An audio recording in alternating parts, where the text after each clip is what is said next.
It's Sunday morning on CBS, and here again is Charles Osgood. Because our astronauts are trained so well to work as a team, it isn't always easy to see the individuals behind the mission, which is why we asked Almika Brzezinski to profile the 7 lost astronauts of the Space Shuttle Columbia. The view from Columbia is marvelous, Israeli astronaut Ilan Ramon said just days ago.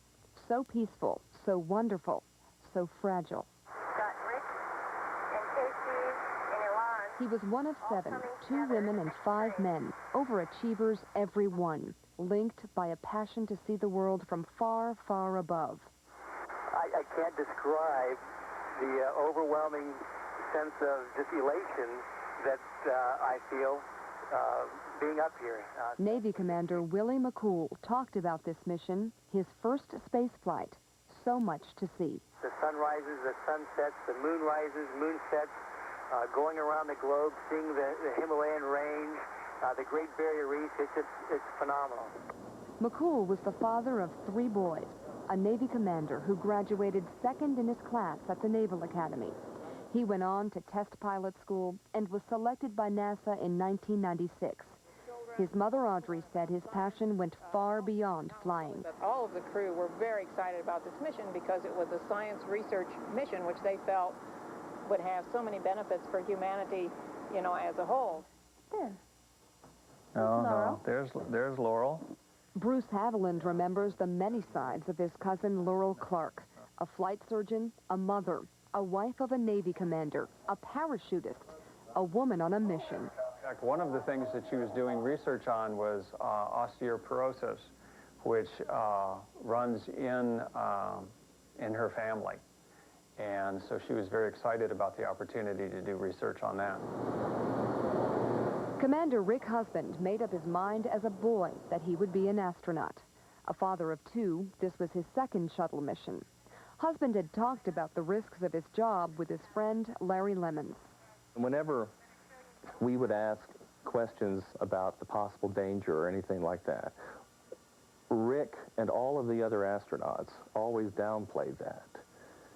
They were always very positive. It was, we will succeed. We will do what we have to do.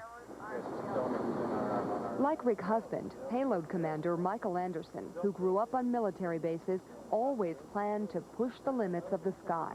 He was easygoing and affable, and he had a good sense of humor. Father Thomas McShane taught college physics to Anderson. As a boy, Anderson was fascinated with science fiction and space shows like Star Trek.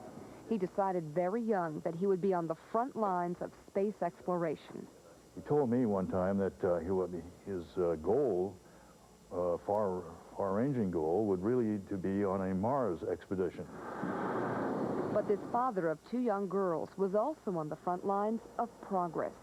While a lieutenant colonel in the Air Force, NASA recruited him as one of only a handful of black astronauts. Work hard, be persistent, and don't give up, and you can achieve any dream you really want to achieve.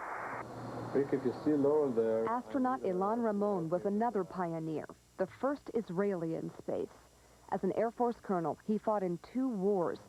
He was married, had 4 children, and though he grew up a world away, friend Ronit Nachman says he shared the same aspirations as the rest of the crew. He always was talking about what he's going to do when he will grow up, and he did it. He became a pilot, he became a fighter, and finally he became an astronaut. Indian-born Kalpana Chawla had flying in her blood. If you have any other requests from... She was a certified flight instructor with a commercial pilot's license. She loved aerobatics and planned to design planes. Her brother in Atlanta was waiting for her arrival. I thought today will be a very exciting day that I will meet her, and I'll talk with her after she will come back, and we'll talk for hours and hours. I think she's gone. She's in a different world now. The Columbia astronauts stayed close to their families every step of the way. Most were there for liftoff and waited at Cape Canaveral to watch the landing as well.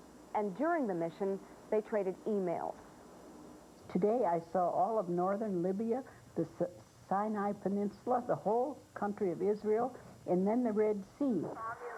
Mission specialist David Brown wrote to his mom during the 16-day mission. To He was a pilot, a doctor, and a Navy captain.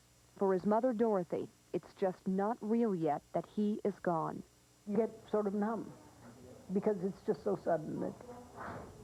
And they were so nearly home. She also talks about even the stars have a special brightness. Bruce Haviland got several emails from his cousin Laurel Clark, who was clearly in her element. She ends by saying, I hope you can feel the positive energy that I have beamed to the whole planet as we glide over our shared planet. Love to all, Laurel. From space, this crew marveled at the wonders of the world, from darkness to light, and all the colors in between. Red, orange, yellow to white, all in about 15 seconds. I saw my first sunrise across the tail of the orbiter.